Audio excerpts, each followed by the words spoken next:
vírusom HIV. 1 725 400 obetí. HIV je vírus nedostatku ľudskej imunity, ktorý znižuje obrannú schopnosť človeka voči ochoreniu. Tento vírus napadá biele krvinky, v ktorých sa množí, neskôr ich aj zabíja a znižuje ich počet v tele.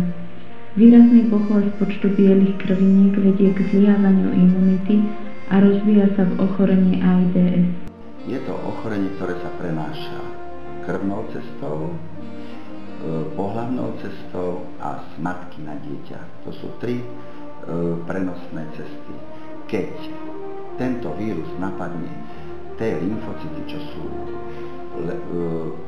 biele krvinky, ktoré sú deštrované a vlastne ich počet klesne pod hranicu, kde môžu ešte pomáhať organizmu, tak vlastne vzniká ochorenie AIDS. A teraz, keď človek dostane bakteriálny infekt, nemá sa čím chrániť, môže to byť zápal plúc, tuberkulóza, zápal mozgových blan, dostane vírusové ochorenie, zase sa nemá čím brániť, lebo sú napadnuté T lymfocyty. Tak má herpesy, má ochorenia vírusového charakteru. Kaposiho syndrom je typ rakoviny, môže to byť mykózy, mykoplazmy, kašle. Proste organizmus sa nemá čím brániť. A toto ochorenie má smolu, že keď začne, tak to trvá niekedy 2 až 4 roky, než sa prejaví. Čo je podľa teba prevencia proti ochoreniu HIV? Veľkú skupinu HIV pozitívnych tvoria narkomani a drogovo závislí. Myslím si, že najdôležitejšia je hlavne abstinencia, ako aj to, aby si títo narkomani nevymieniali medzi sebou injekčné striekačky, v prípade, aby si kúpili nové. Ja si osobne myslím, že to je sexuálna abstinencia, vernosť, zodpovedný výber partnera, potom dodržovanie desatora, vyhýbanie sa sexuálnemu styku s cudzou osobou. Jednoznačne je to o vypovedení sa. A kedy je potrebné začať s výchovou? S výchovou treba začať ešte pred narodením dieťaťa. Ja tiež súhlasím s tým. Ale o tom nech vám už povedia naše deti, ako oni vnímali našu výchovu k čistote, k viere v Pána Boha. Pamätám si, že naši prepínali to vznikalo pri intimných filmoch, teda pri neslušných scénach a tak nás vlastne chránili. Každú nedeľu nám teda naši rodičia rozprávali katechésky a tam vlastne nás učili tej čistote vo vzťahoch, čistote rečí, čistote myšlienok. Mamka, pamätám sa, našich chlapcov učila, ako pred stánkami, vlastne aj nás dievčatá, ako pred stánkami, kde sú vyložené nahé ženy, majú pokryť oči a tak sa vlastne chrániť tých myšlienok. Výchova v čistote mi veľa dala.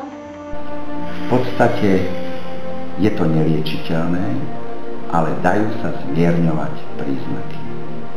Nikomu to neželám. Ak sa stretneme s HIV pozitívnym človekom, nebojme sa kontaktu s ním a neodsudzujme ho. Možno za to nemôže, zaslúži si úctu ako všetci ostatní ľudia. A čo ty? Spravil si niečo, čo si nemal?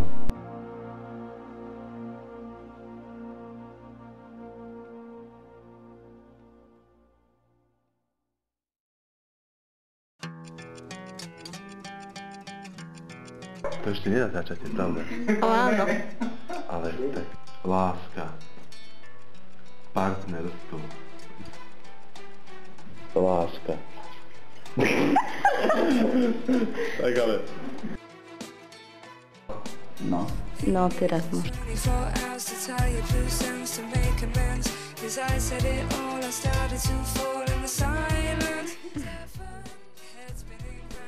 Či to slovo je abstinentia?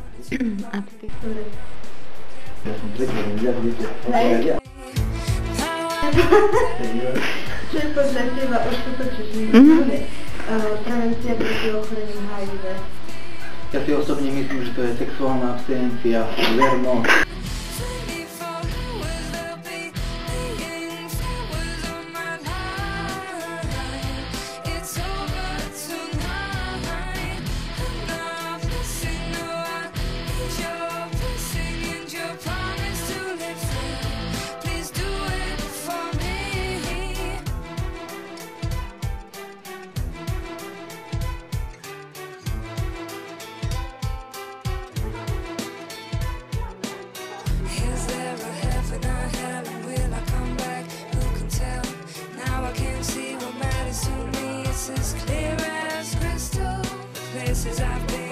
Jednoznačne je to výpoveď. Říkajte sa, neviete. Máte otázku.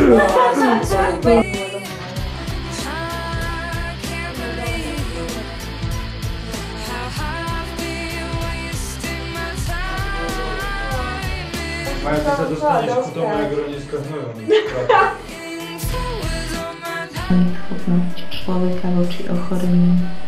Tento vírus napadá biele krvinky, v ktorých sa množí, neskôr ich aj zabíja a znižuje ich počet v tele. Zuzá, aký vlastne tu trčí? To nič, neviem.